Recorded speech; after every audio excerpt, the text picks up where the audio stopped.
Bonjour chères auditrices, chers auditeurs, ravi de vous retrouver dans Respiration, votre émission qui parle de la dimension interne, des arts martiaux, de la méditation et bref de tout ce qui nous fait respirer. Donc aujourd'hui je vous propose un thème sur la connaissance de soi, une rencontre avec le respirologue et coach Édouard Stack, autour de la parution de son dernier livre qui s'appelle Trajectoire de vie choisie ou subie, publié aux éditions Unicité dans la collection En question. Alors pour rentrer dans la matière, on va commencer par un titre qui s'appelle Essa Confusao de Zé Ibarra.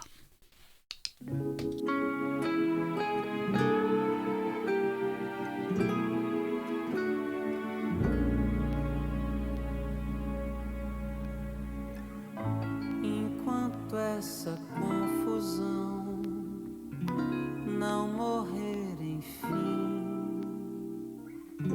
Eu insisto, quero te fazer ficar afim. Com meu coração desejo sem fim. Quero acreditar que você deseja também. Olha, eu te amo tanto. Olha, o que eu sinto por ti é coisa séria. Não me leve à beira da miséria. Não me peça pra esquecer. Custa se me olhar no olho.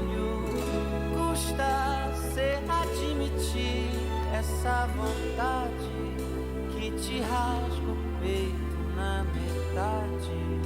Será que é tão mal querer? Só quero beijar teu beijo, lábio cetim. Que maldade, teu olhar me paralisa. Saudade do teu cheiro, ai, tô afim. Movimento atrás do pensamento, eu digo sim. Olha, eu te amo tanto. Olha, o que eu sinto por ti é coisa séria. Não me leve à beira da miséria. Não me peça pra esquecer. Custa se me olhar no olho. Custa se admitir essa vontade que te rasga o peito na metade. Será que é tão mal?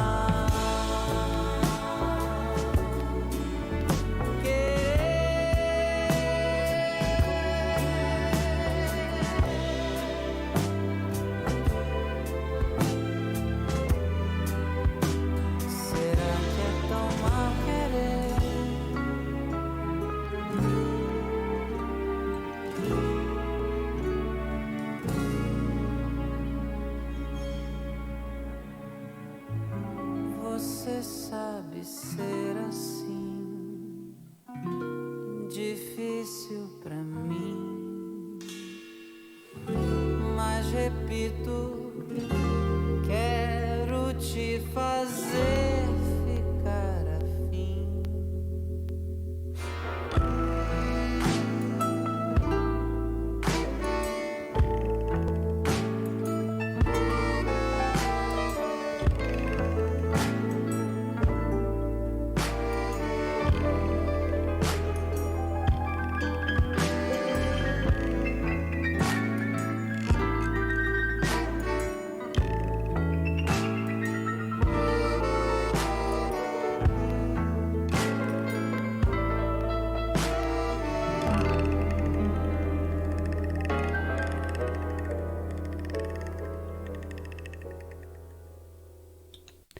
Vous êtes dans Respiration, Louise Vertigo au micro.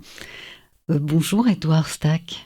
Bonjour Louise. Vous allez bien? Ravi de te retrouver après ton escapade au Japon. Bonjour à tous les auditeurs, auditrices. Merci. Alors Édouard, il y a chez vous un désir de transmettre la sagesse de votre expérience. Et ce livre est à la fois un retour sur votre parcours, donc ce livre, Trajectoire de vie, choisie ou subie, sur votre parcours et une transmission pour nous aider et peut-être encore plus un public concerné qui serait la jeunesse. C'est comme ça que je l'ai un petit peu ressenti, les jeunes d'aujourd'hui. Pour répondre à cette question, quelle contribution je peux apporter au monde? Alors, le titre, j'y ai ajouté un point d'interrogation, puisque pour beaucoup de gens, à 20 ans, on se demande qu'est-ce que je vais faire de ma vie. À 40 ans, on se dit qu'est-ce que je suis en train de faire. Puis à 60 et poussière, on se dit bon Dieu, qu'est-ce que j'ai fait de ma vie? Comment ne pas mourir idiot? Et qu'est-ce que je pourrais faire pour lui donner un sens et la compléter? Et en 2014, j'avais publié aux éditions Le Souffle d'Or La liberté de s'accomplir, qui était vraiment un aide à la réflexion sur le sens de sa vie, très personnel, avec des étapes à examiner de près. Et je voulais pas faire la suite dans le format. Et j'ai choisi de partir de 25 biographies de gens connus ou moins connus, de gens que j'ai connus, accompagnés, avec qui j'ai une relation longue. Et je voulais introduire la dimension du temps long et de l'évolution tout au long d'une vie. Et donc, j'ai commencé avec 3 présidents qui ont exercé le pouvoir à la même époque, entre 92 et 95, Bill Clinton, Václav Havel et puis Nelson Mandela. Et qu'est-ce qui, dans leur enfance, a fait qu'ils sont devenus des présidents plutôt humanistes, plutôt porteurs de paix? Et j'ai continué avec des auteurs comme Émile Zola, Boris Vian et Jack London, dont on connaît les œuvres abondantes, mais dont on ne connaît pas forcément la trajectoire. Et Zola et London avaient une chose en commun, c'est qu'ils ont eu des débuts difficiles. Zola était orphelin, son père est mort quand il avait 7 ans, il était un ingénieur italien qui a construit le canal de Provence. Et sa mère et ses grands-parents maternels ont beaucoup rencontré de difficultés. Que comme il était italien, il n'a pas eu droit à une rente. Sa veuve n'a pas eu droit à une rente, donc ils ont galéré beaucoup. Et à 19 ans, Zola a dû aller travailler chez Larousse aux expéditions et apprendre la littérature en fréquentant les auteurs. Et Jack London a aussi une vie un peu tragique. Et puis Boris Vian et Jack London, ils ont une chose en commun. Ils sont morts jeunes. Ils sont morts autour de la quarantaine, 41 ans pour London. Et extrêmement prolixe, puisque London a publié plus de 50 livres, dont on connaît L'Appel de la forêt et quelques autres, ou Martin Eden. Mais ce qui me semble important, alors que Boris Vian était plutôt un fils de bourgeois, qui a connu des difficultés aussi, puisque avec la crise de 1929, son père avait perdu une partie de ses revenus, et le hasard de la vie fait qu'il a loué sa maison aux parents d'Yehudi Menuhin. Donc Boris Vian, qui était fan de musique, il a eu la chance de grandir avec Yehudi Menuhin, qui était déjà un petit génie, qui faisait des concerts au Carnegie Hall à New York. Et donc, une des choses que je voulais rendre compte, c'est que on est dans des circonstances plus ou moins faciles, et après on est aspiré par une voix, par un appel, et on va faire des rencontres, et on va se permettre de vivre des expériences qui vont structurer la démarche qu'on va emprunter. Est-ce que les rencontres sont déterminantes alors ? Les rencontres sont très précieuses parce qu'on en fait beaucoup, mais parmi elles, il y en a certaines qui sont très précieuses. Personnellement, j'en ai parlé dans mon précédent livre. À 15 ans, j'ai rencontré un professeur de philosophie qui est devenu un ami et qui a été mon mentor philosophique pendant 10 ans. Je pense que je ne serais pas devenu psychothérapeute et coach si je n'avais pas rencontré pendant 10 ans cet interlocuteur très privilégié, très bienveillant, et qui m'a fait poser ces questions de qu'est-ce que je veux faire de ma vie ? Quel sens je veux donner à ma vie ? Et j'en ai rencontré plusieurs autres. Je suis en train d'écrire un nouveau manuscrit sur la biographie de ma jeunesse, où je vais donner plus de détails sur ces rencontres précoces. Mais tout au long de la vie, on fait des rencontres précieuses qui nous poussent à aller de l'avant, qui nous poussent à élargir nos horizons, à changer nos façons de voir. D'accord. Et donc, effectivement, le livre démarre par des parcours. Vous venez de parler, d'évoquer ceux de politiciens, d'auteurs, mais ensuite on a d'autres personnes comme Bertrand Piccard ou des gens que vous avez coachés ou des amis. Est-ce que vous pouvez nous parler de pourquoi ces personnes-là ont été inspirantes pour vous? Alors après, les dirigeants politiques, les présidents et les auteurs, les écrivains, il y a une série d'aventuriers. Bertrand Piccard, ce qui est intéressant, c'est un psychiatre remarquable, mais c'est aussi un aventurier, puisqu'il a fait le tour du monde en ballon, et il a fait pas mal de compétitions en deltaplane, et puis il a fait une première mondiale en mettant plus de 10 ans à construire un avion uniquement solaire, qui a fait le tour du monde. Solar Impulse. Absolument, c'est remarquable, c'est un chercheur, un scientifique. Et lui, il est marqué quand même par son histoire familiale, puisque son père et son grand-père étaient aussi des explorateurs, soit des ballons stratosphériques pour le grand-père, soit le bathyscaphe pour les grandes profondeurs, les grandes fosses de 10 000 mètres de profondeur dans les mers. Et donc, il a été vacciné très jeune, mais je trouve qu'il a une belle exigence de produire du sens, entre son travail de psychiatre qu'il continue, sa recherche scientifique et ses défis sportifs. Et ce qui me plaît beaucoup, il a publié un livre qui s'appelle « Changer d'altitude » pour changer de regard sur le monde. Dans la tradition bouddhiste, taoïste, on dit que le monde n'est pas tel qu'on le regarde, mais tel qu'on le voit, mais tel qu'on choisit de le regarder. Et donc, pour changer de regard sur le monde, il faut aussi regarder d'où on part dans notre regard, comment on regarde les choses. Et changer de regard, c'est une façon de commencer à changer sa relation au monde et aux autres.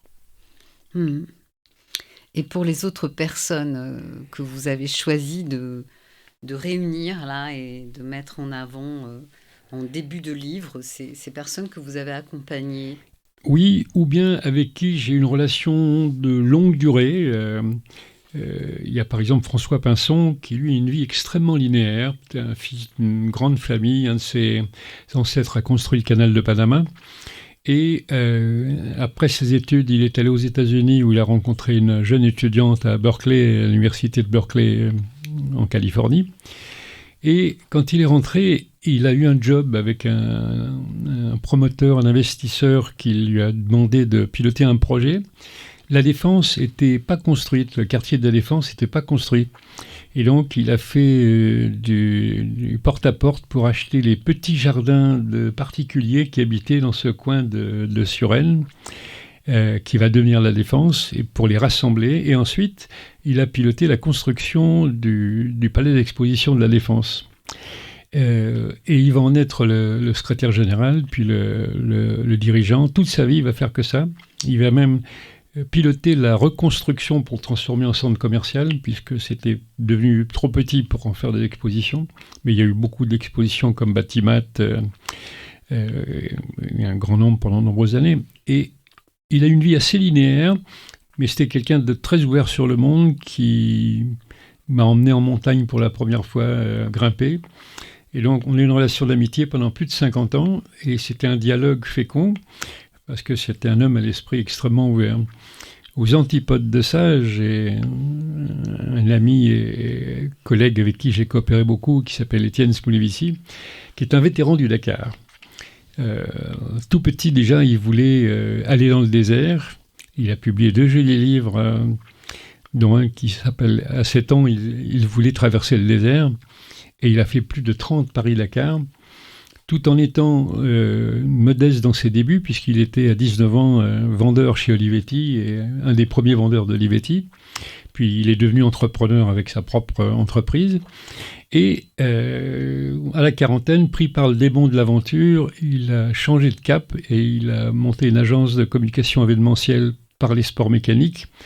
Et je suis allé avec lui, entre autres, au Maroc une première fois, et avec des groupes de gens qui étaient tout à fait confiants dans sa capacité à organiser des voyages en 4x4. Mais par exemple, quand il a fait le Paris-Moscou-Pékin, il l'a fait en solitaire, et il a traversé le désert de Gobi en solitaire, d'une façon très courageuse, un petit dormeur qui dort entre 2 et 4 heures par nuit, mais qui se prépare très très bien. Une partie de ses succès vient de sa manière très organisée de préparer ses aventures. Et donc pour moi, c'est un bon modèle de réussite, même dans des défis difficiles. Très bien. Alors voilà, encore une des personnes dont le parcours est inspirant. Donc on va écouter le morceau Big Money de John Baptiste. Vous écoutez Aligre FM 93.1.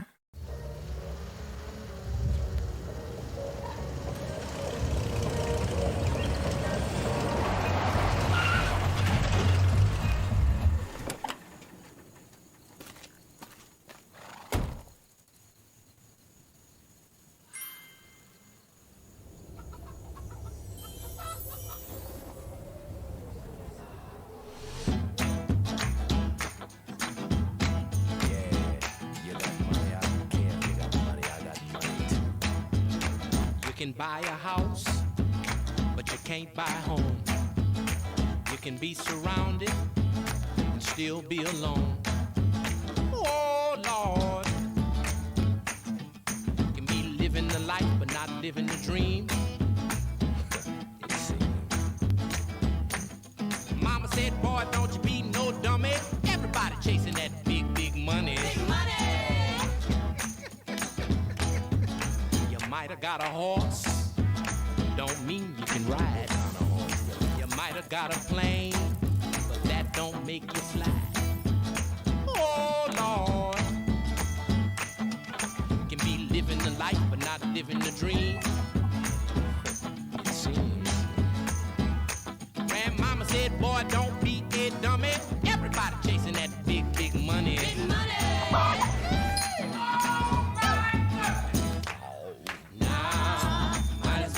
For something you can feel. Might as well live for something real. Nah, might as well live for something you can feel. Might as well live for something real. You can take it with you, 'cause it wasn't nothing with you before.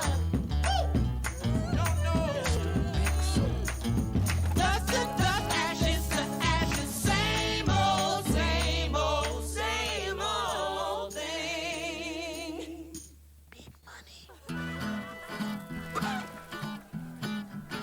You can buy a song, don't mean you can sing. And you can win it all and still lose everything.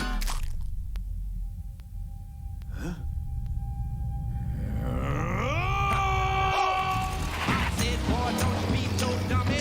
Everybody chasing that big, big money. Don't be a head, a bobblehead dummy. Everybody chasing that big, big money. Might as well live for something you can feel. Might as well live for something real. Might as well live for something you can feel. Might as well live for something real.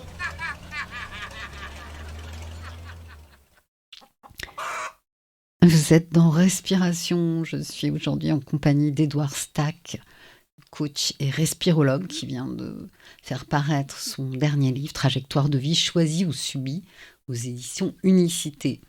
Alors Édouard, on parlait de parcours de vie qui vous ont inspiré, et je vous invite maintenant à nous parler de votre parcours.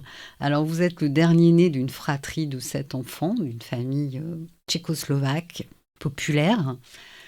Vous êtes un enfant curieux de l'autre et précoce, hein, et vous en avez déjà parlé tout à l'heure, il y a eu une rencontre pour vous déterminante avec un professeur de philosophie, James Marches, et je vais lire un petit extrait sur ce sujet.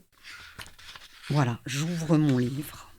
Un extrait, je vous lis.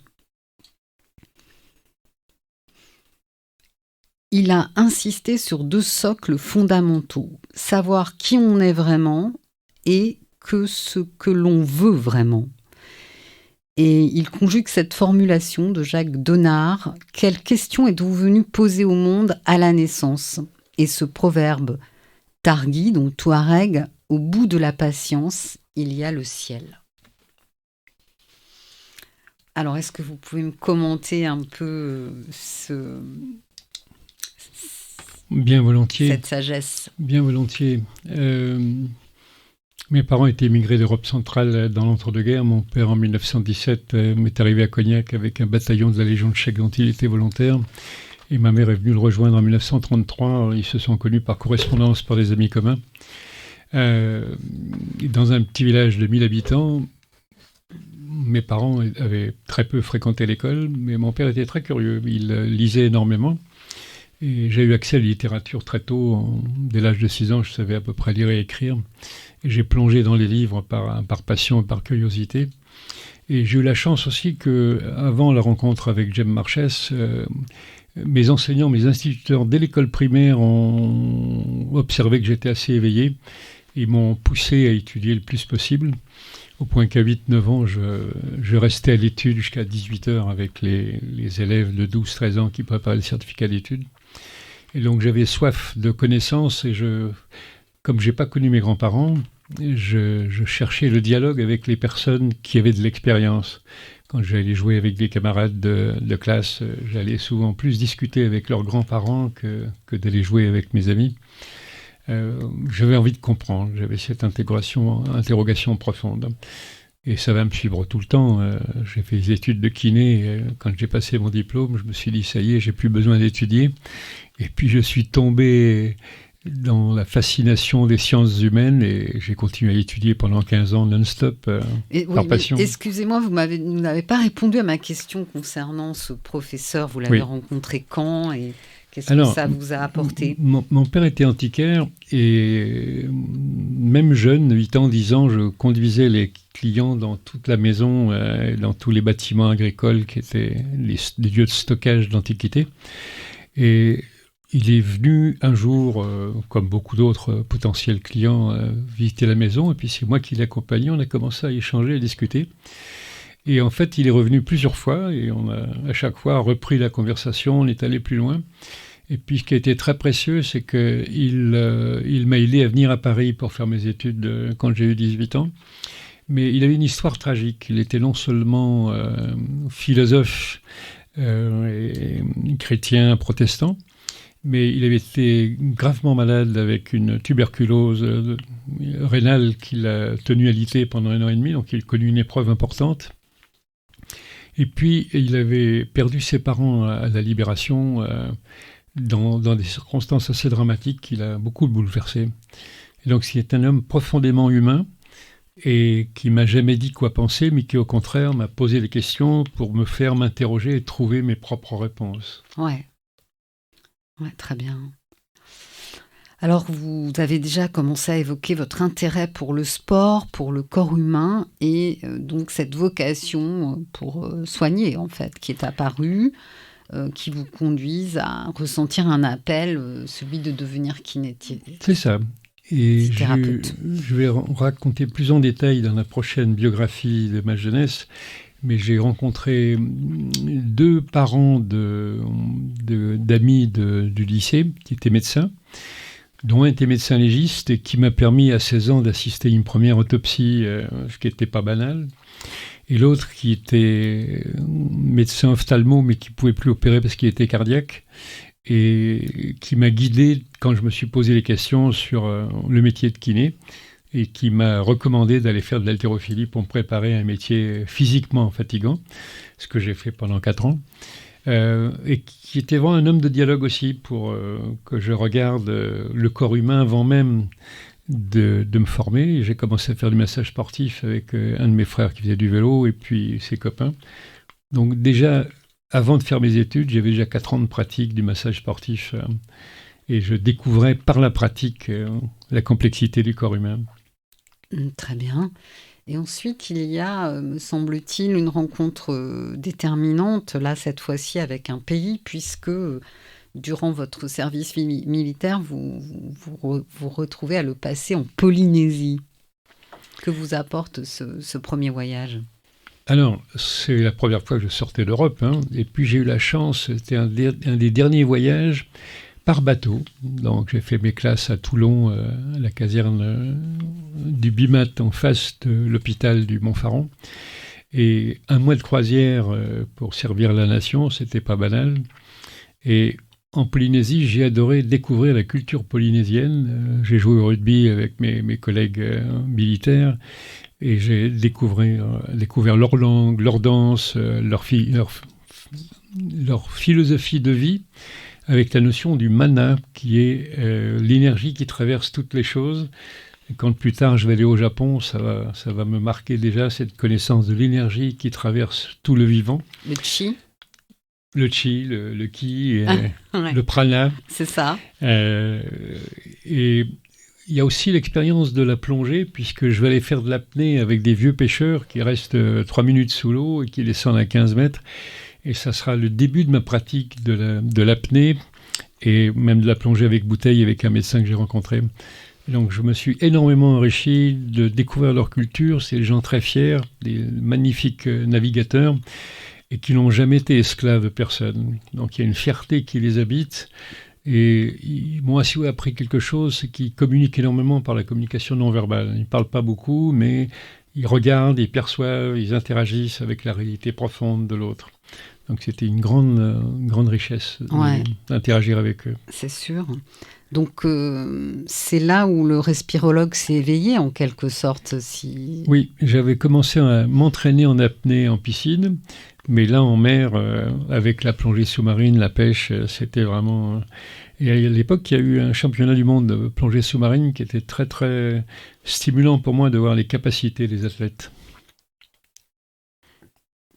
Donc la pratique du pranayama, c'est venu après ? Oui, j'ai rencontré les ouvrages de Van Liesbeth et puis les gens qui étaient allés en Inde, des Européens qui étaient allés en Inde mais qui avaient appris à pratiquer le yoga de façon intensive. Et ça va être plutôt la méditation zen que je vais découvrir dans la dernière année de mes études avec Deshimaru, le moine zen, et qui m'invitera à participer à des sesshin, des sessions de méditation, où là je vais découvrir la dimension de la concentration sur le corps très soutenue. Oui, alors ça c'était ma question après la pause musicale, vous m'avez devancé, parce que c'est vrai, c'est incroyable, vous avez connu et vous avez pratiqué avec Taizen Deshimaru, qui n'était pas connu à l'époque. Qui est celui qui a créé le Dojo Zen de Paris, rue Tolbiac, c'est quand même pas rien. Et ensuite, vous allez nous parler d'un autre voyage déterminant dans votre vie, qui est votre séjour au Japon. Mais avant cela, on reste dans les voyages. J'ai choisi la programmation dans cet esprit. On écoute Chan Chan du Buena Visita Social Club. J'ai du mal à écrire. Vous écoutez Aligre FM 93.1.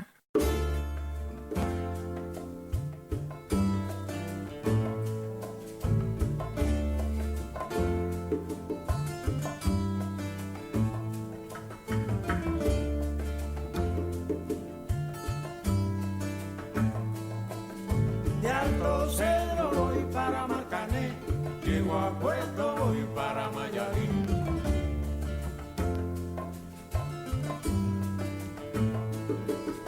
De Alto Cedro voy para Marcané, llego a Puerto, voy para Mayarín.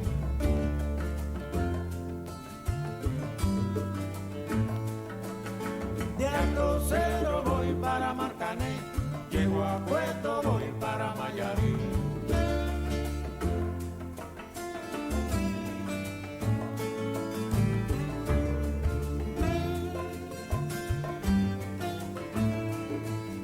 El cariño que te tengo no te lo puedo negar.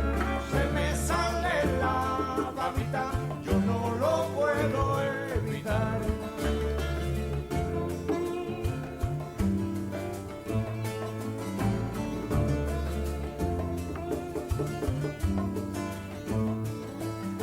Cuando Juanica y Chan Chan en el mar servían arena, como sacudí el jibe, a Chan Chan espera.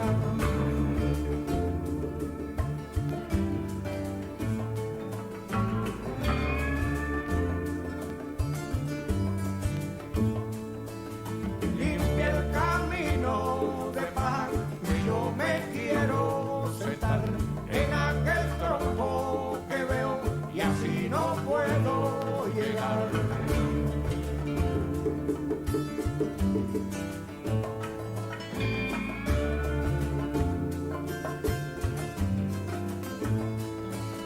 De Alto Cedro voy para Marcané, llego a Puerto, voy para Mayarí.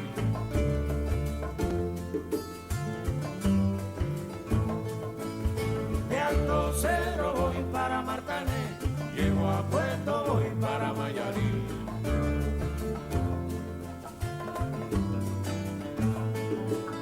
De Alto Cedro voy para Marcané, llego a Puerto, voy para Mayarí.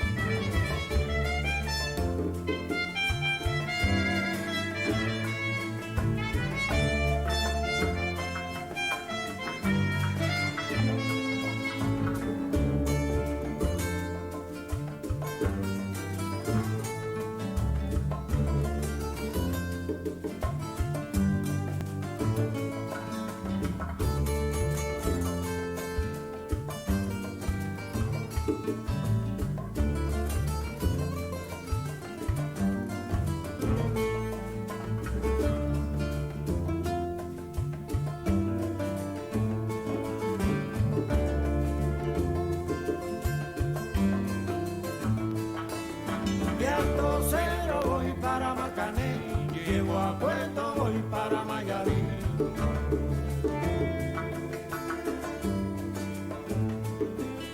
De Alto Cedro voy para Marcané, llego a Puerto, voy para Mayarí.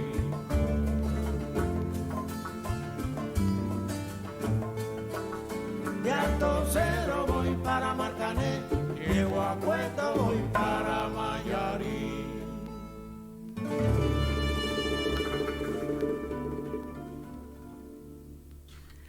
Vous êtes dans Respiration. Excusez-moi, en fait, comme l'évoquait mon invité, je suis en jet lag, donc mon cerveau est pas tout à fait revenu, donc c'était bien Buena Vista Social Club qu'on vient d'écouter.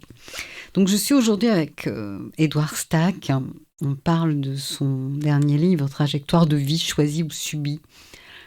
Donc les voyages sont importants dans votre vie, Édouard, et vous évoquez votre intérêt, votre inspiration à l'époque des livres d'Alexandra David-Néel, et qui vous conduisent à vous intéresser au bouddhisme tibétain, à l'Asie, et vous décidez de partir au Japon. Alors, pouvez-vous nous parler de cette expérience ? Bien volontiers. Initialement, mon père me recommandait pour étudier la médecine d'aller en Chine, mais quand j'ai été diplômé en 68, la Chine était très peu accessible, c'était fermé avec la période maoïste.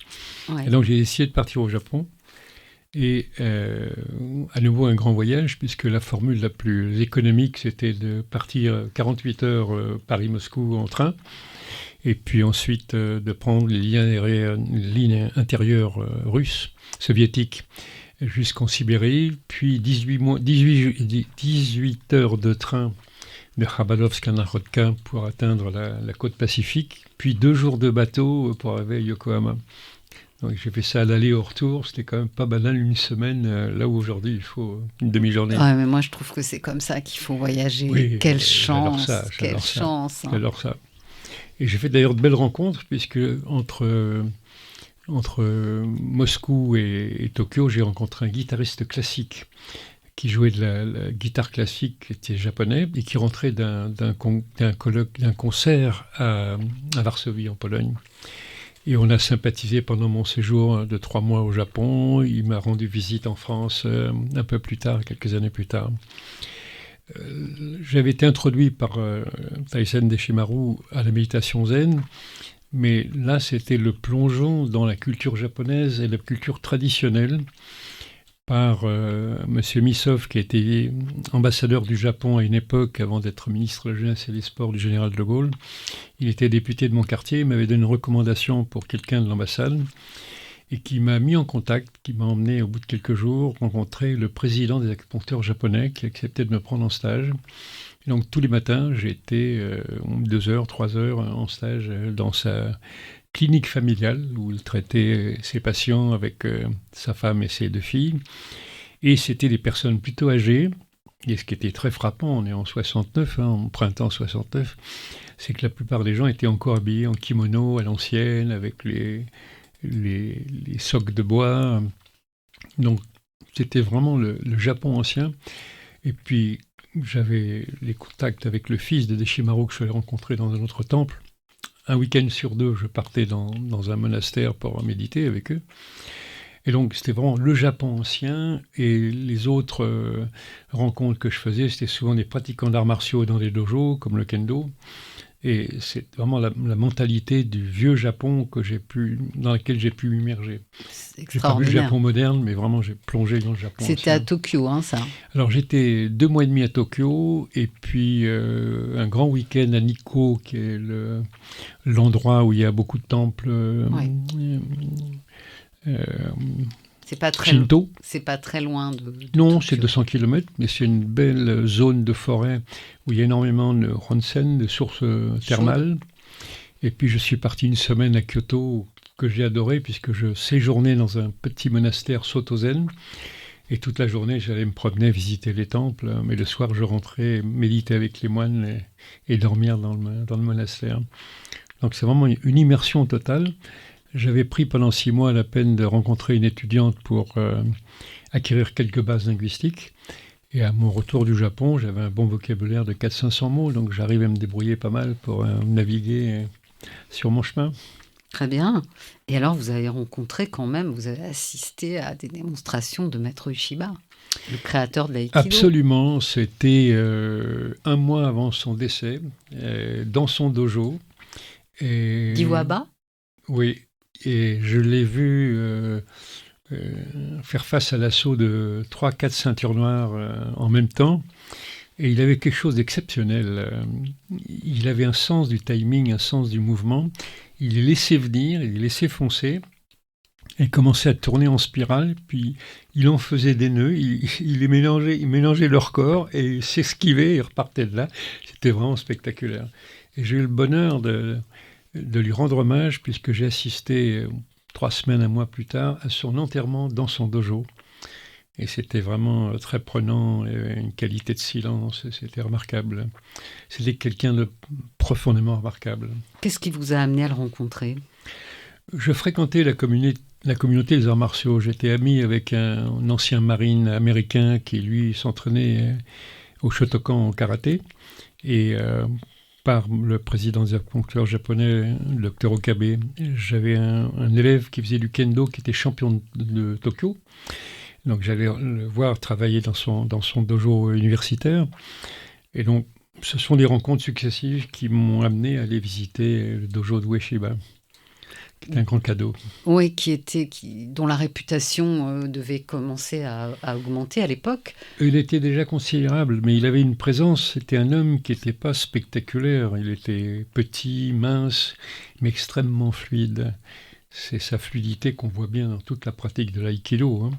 Mais le voir, lui, en mouvement, c'était d'une élégance rare. Ouais. Était remarquable. C'est le contraire du cliché du samouraï ivre, brutal. C'était vraiment de l'élégance.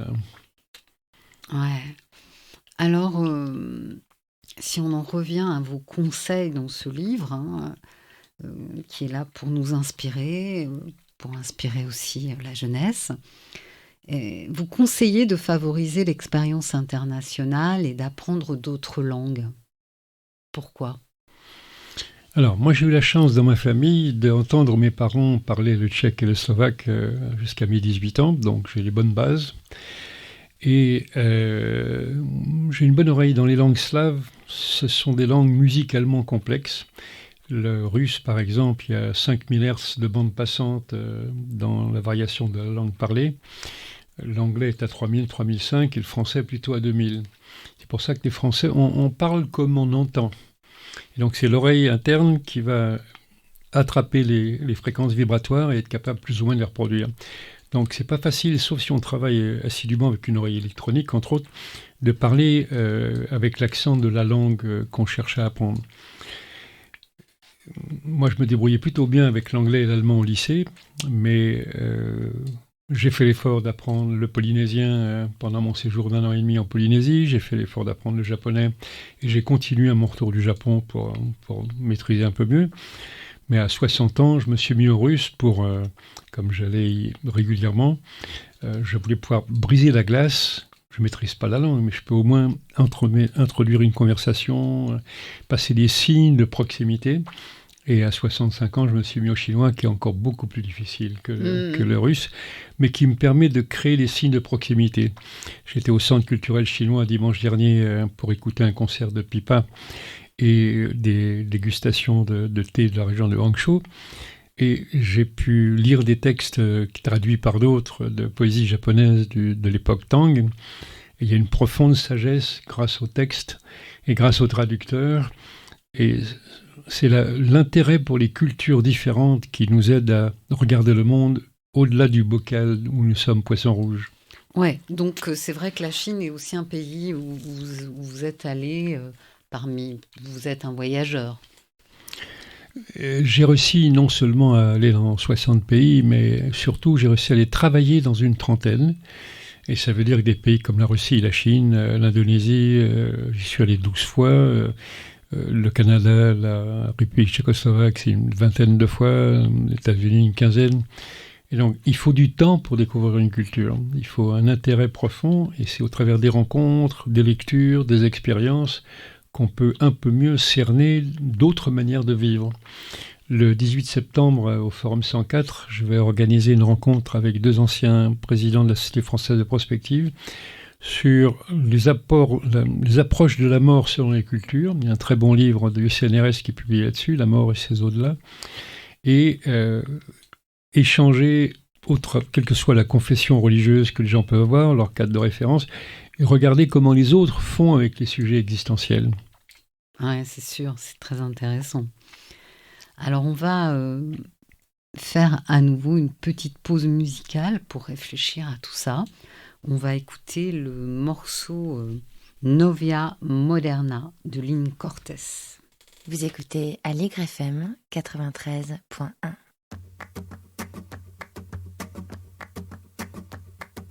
Tengo una novia moderna,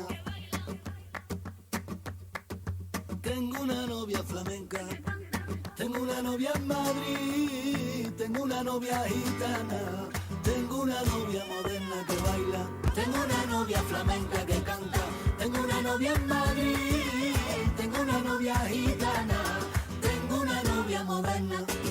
Le le le le le le le le le le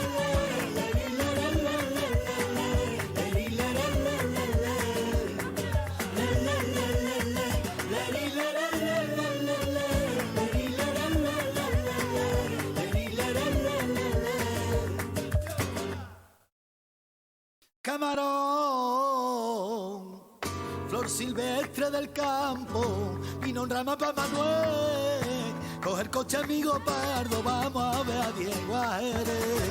Tengo una novia moderna que baila, tengo una novia flamenca que canta, tengo una novia en Madrid, tengo una novia gitana, tengo una novia moderna que baila, tengo una novia flamenca que canta, tengo una novia en Madrid, tengo una novia gitana, tengo una novia moderna que baila. Le le le le le le le le le le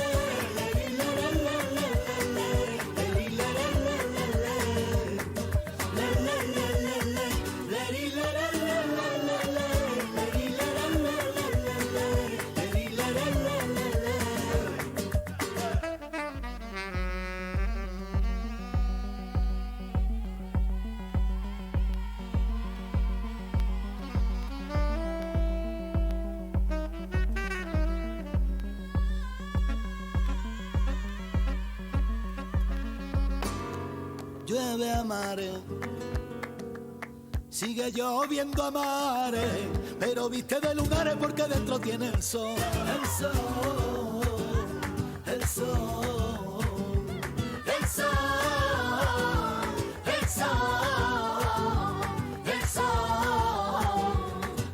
Le, le, le, le, le, li, le, le, le, le, le, le, li, le, le, le, le, le, le, li, le, le, le, le, le, le, le, le,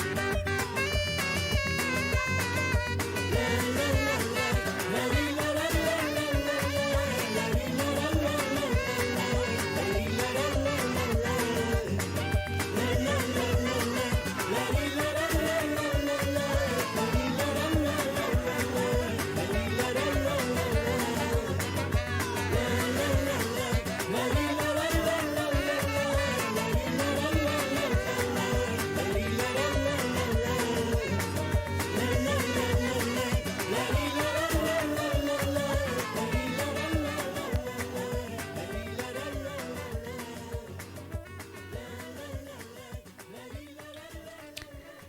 Je suis aujourd'hui en compagnie d'Édouard Stack pour parler de sa dernière publication.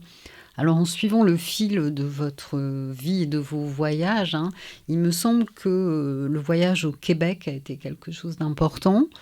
Et d'ailleurs, vous avez rencontré encore quelqu'un d'extraordinaire, ce qui est Stanislas Grof, quand même, de la respiration holotropique. Oui.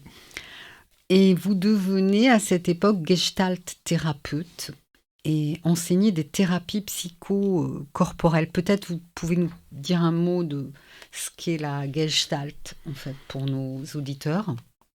Alors la gestalt, c'est une thérapie psychanalytique créée par Fritz Perls, psychiatre allemand qui a fui aux États-Unis juste avant la Deuxième Guerre mondiale parce qu'il était juif. Et il était brillant dans sa manière de considérer que le poids de l'histoire est mobilisable et qu'on peut tracer d'autres routes que les routines, les répétitions névrotiques. Et c'est un travail qui inclut le corps et l'émotion et l'énergie, qui est tout à fait créatif et qui m'allait bien. Et j'avais été formé par une psychiatre américaine qui vit en Italie, Eileen Walkenstein, et aussi par un élève direct de Fritz Perls qui s'appelle Claudio Naranjo, qui est un psychiatre chilien qui vivait en Californie, avec qui j'ai beaucoup échangé. Grof, je l'avais rencontré en 1978 pour mon premier voyage aux États-Unis dans le congrès mondial des psychédéliques. Et je l'ai revu en 82 dans un congrès de psychologie transpersonnelle en Inde, où on était plus de 1000 professionnels de la santé. Et je l'ai invité à venir en 83 pour donner ses premiers séminaires de respiration holotropique. Le Québec, c'est aussi une rencontre avec un directeur de l'école de psychoéducation, Pierre Gauthier, qui était en année sabbatique en France et que j'ai rencontré, qui est venu participer à mes stages de développement personnel. Et puis, il m'a invité au Québec. Et un truc amusant, c'est que dans ma Charente natale, je parlais le patois avec les grands-parents de mes copains. Et donc, je comprenais assez bien les Québécois avec leur accent difficile. Et je connaissais même l'origine de certains mots qui sont des mots de vieux français. Donc, c'était un atout. Et j'ai beaucoup aimé le côté franc du collier, direct, beaucoup plus ouvert à la rencontre. Et pendant 5 ans, je vais y aller pratiquement 1 mois par trimestre pour enseigner à des professionnels de la santé ces démarches de thérapie psychocorporelle, Gestalt et bioénergie, et qui sont en ressourcement parce qu'ils sont déjà diplômés en activité. C'est l'Université de Montréal qui va m'organiser ces rencontres. Mais là encore, j'aurais pris le temps de vivre. Et un des psychiatres que j'ai formé à ces méthodes m'a invité dans le Grand Nord du Québec, dans la zone des villes minières, à 800 km au nord de Montréal. Et avec lui, je vais aller chasser l'orignal, qui est une grande tradition au Québec. Il n'y a pas beaucoup de chasseurs, mais il y a énormément d'animaux. Et puis, quand on arrive au camp de chasse, après une longue balade pendant 1 jour et demi pour marcher avec la carte et la boussole, pour marcher dans la forêt, ils vont me faire dépecer un ours qui a été tué par un de ses camarades. Et donc, mon initiation québécoise, ça aurait été de dépecer un ours entre 2 arbres. J'ai encore les photos, c'est assez spectaculaire. Mais c'est la vie au grand air et les chasseurs vont se faire eux-mêmes un chalet 6 mois avant la saison de chasse pour pouvoir passer 2 mois à l'automne pour chasser. Donc, une proximité avec la nature qui est incroyable. On n'imaginerait pas en France faire 50 km sans voir une seule maison. Mais revenons un peu au développement personnel qui est d'ailleurs très avancé. Enfin, on s'intéresse beaucoup à ces questions là-bas au Québec. Donc, vous créez l'Institut de formation Éveil en 78 à Paris. Oui. Puis à Montréal, de 82 à 85, l'Institut de croissance holistique. C'est ça. On est bien d'accord ? Oui. Est-ce que c'est à cette période, on peut dire, que vous devenez respirologue ? Non, ça va être un peu plus tard. Là, je suis vraiment dans le travail thérapeutique et le transfert à mes collègues français et québécois de ces méthodes. Et au fond, c'est 2000 Français et 1000 Québécois que je vais former en 5 ans à ces méthodes. Certains sur des cycles longs de 75 jours sur 3 ans pour qu'ils deviennent des psychothérapeutes compétents. Donc, il y a des pratiques de respiration, mais je ne l'ai pas encore modélisé complètement. Je suis dans un mixte entre la bioénergie, on va chercher l'histoire émotionnelle en faisant respirer profondément, la respiration holotropique, les techniques de méditation, de yoga, de sophrologie, de visualisation que j'ai pratiquées. Mais c'est plutôt à partir des années 2010 où je me rends compte, j'approche de l'âge de la retraite, et je me rends compte que toutes ces pratiques corporelles et respiratoires, je ne les ai pas modélisées en tant que telles. Et beaucoup de mes jeunes collègues sont peu formés à ça. Et donc, je vais modéliser un enseignement, je vais écrire le livre « Les vertus de la respiration consciente ». Et avec ma femme qui a appris qui est aussi psychothérapeute et formatrice et coach, qui a été formée à la médecine ayurvédique, au yoga, au pranayama il y a 35 ans, on va modéliser cet enseignement qu'aujourd'hui on délivre dans toute la France. Et ce livre-là est en train d'être traduit en espagnol pour aller toucher les populations hispanophones. Oui, c'est comme ça que je vous ai connu. D'ailleurs, Oui. Je vous avais interviewé dans une première émission il y a 1 an ou 2. Alors, on arrive un peu vers la fin du livre, puisqu'on l'a quand même effeuillé comme ça de manière un peu chronologique. Donc, vous donnez finalement des conseils éducatifs, je trouve, pour développer une société inclusive. C'est ce qui m'a intéressée. Donc, j'ai noté quelques petites choses. Vous allez me dire si vous êtes d'accord avec ça. Vous mettez en avant l'importance de savoir tisser des relations de qualité, d'apprendre à communiquer ouvertement, comme on est peut-être un peu plus habitué à le faire dans les sociétés anglo-saxonnes. Et vous parlez au final de la puissance des relations authentiques. Alors, est-ce que vous pouvez en dire un peu plus sur tout ça ? Alors, je vais partir du dernier point. Socialement, on apprend à faire bonne figure, à sauver la face et à jouer un personnage. Et d'ailleurs, dans la tradition du théâtre, la persona, c'est le masque. Et donc, enlever le masque et parler vrai, c'est tout sauf facile. Ça demande un apprentissage. C'est là que les valeurs morales, les valeurs spirituelles sont importantes pour s'autoriser à être authentique et dire ce que l'on ressent vraiment, qui l'on est vraiment, et pas se cacher, ou pas jouer à être quelqu'un d'autre. Et dans les recommandations aux plus jeunes, je les invite à suivre leur propre chemin. Il y a trop d'incitation à la normalité, à l'inclusion dans un système cloisonné mais sclérosant, qui ne libère pas les potentiels, qui ne libère pas la créativité. Alors que l'autonomie, autonomos, ça veut dire se nommer soi-même. Et donc, pour savoir qui on est vraiment, ce qu'on veut vraiment, il faut chercher sa propre boussole, son propre pôle intérieur. Il y a un très bon livre de Jean-Louis Etienne qui s'appelle « Le pôle intérieur », qui dit ça aussi à sa manière, et lui-même a un parcours tout à fait intéressant.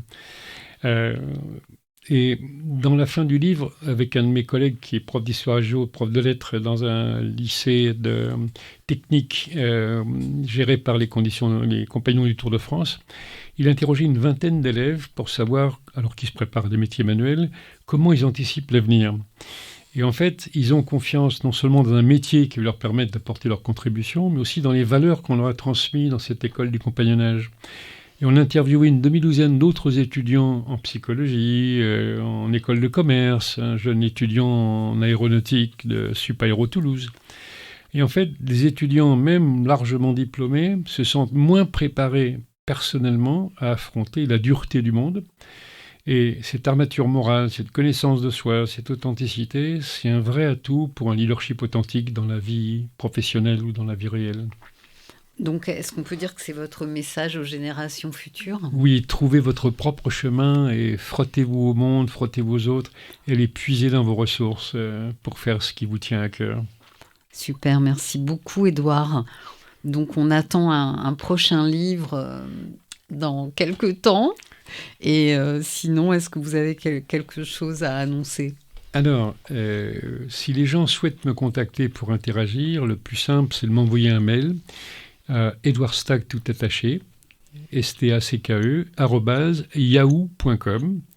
Et entre autres, pour ceux qui ont envie de s'entraîner, j'ai un jeune ami, maîtrise STAPS et activité physique adaptée, que j'ai formé il y a 12 ans à ma méthode de respiration, et on va faire un week-end le vendredi après-midi 17, samedi 18, dimanche 19 juillet, sur Boulogne-Billancourt, pour développer la conscience du souffle, la conscience du corps, et savoir s'entraîner pour maîtriser cette vitalité et cette sérénité si précieuse. Super, donc j'imagine qu'il y a un site, généralement, on va podcaster l'émission et on mettra un lien vers votre site où on pourra retrouver ces informations. C'est ça, respirologie-france.com. Très bien, grand merci pour votre venue. Merci de l'invitation et bonne récupération du jet lag. D'accord. Alors moi, j'en profite pour remercier le Moment qui nous accueille dans ses studios. On se retrouve dans Respiration mardi 23 juin.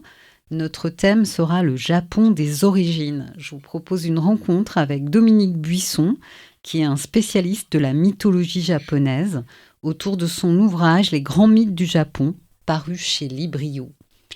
D'ici là, portez-vous bien.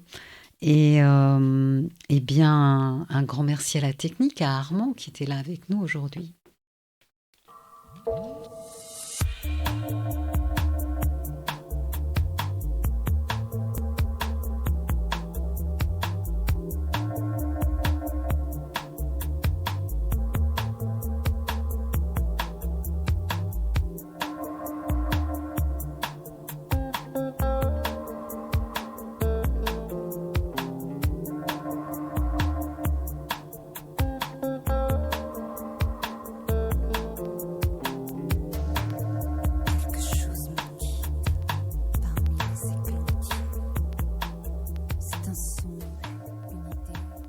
Vous écoutez Allegre FM 93.1.